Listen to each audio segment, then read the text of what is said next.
I was thinking about the idea that you can't judge a book by its cover, because the conversation I had today with an employee where I was saying, I was trying to make an argument for why you have to wear shoes at work.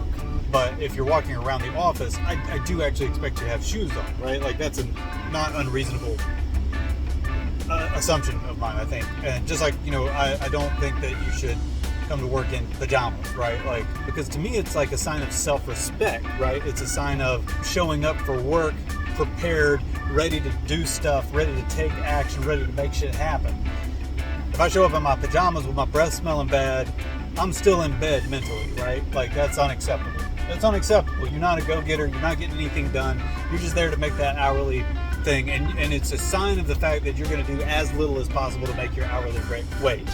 Now, the person I was talking to, their argument was essentially that it's like, okay, well, like, we should expect people to do that. We should expect people to do that regardless of how they're dressed. And it's like, okay, yes, but on one hand, you're giving off that outward perception of the fact that I can't expect that from you. That's not something that I should expect from you because you did not show up prepared to give me that, right? And then I started thinking about a different argument, and this is the one that really did it in for me, because it's a saying that you've heard over and over and over, and it's as old as time, right? Is the idea that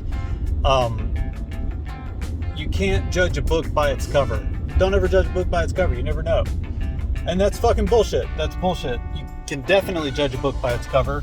Everyone who's ever been book shopping knows that that's true. You can 100% judge a book by its cover. Easily. Now, you can't necessarily judge the content of a book by its cover, right? You have to read the book to absorb the content, and then you can judge the content. But that doesn't mean you can't judge a book by its cover.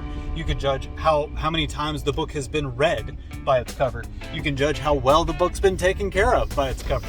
You can judge how new or how old a book is by its cover, right? You can do all those sorts of things based on the outward appearance of the book. And I think the same is true with people. If you walk up to me and you look like a bum, well, like, I'm not gonna say that you're like a shitty person or anything, right? I understand the principle that I can't make a moral judgment of one's character based exclusively on their appearance, right? I get that. That makes sense to me.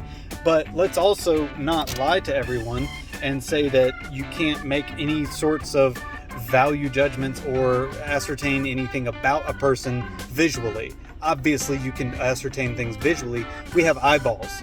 They work. And you can learn all sorts of things about people and about things, about places. You can learn all sorts of things about yourself just using your eyes. You don't need ears or smell or taste or touch for any of that. So don't let people tell you that you can't judge a book by its cover. That's bullshit. Period.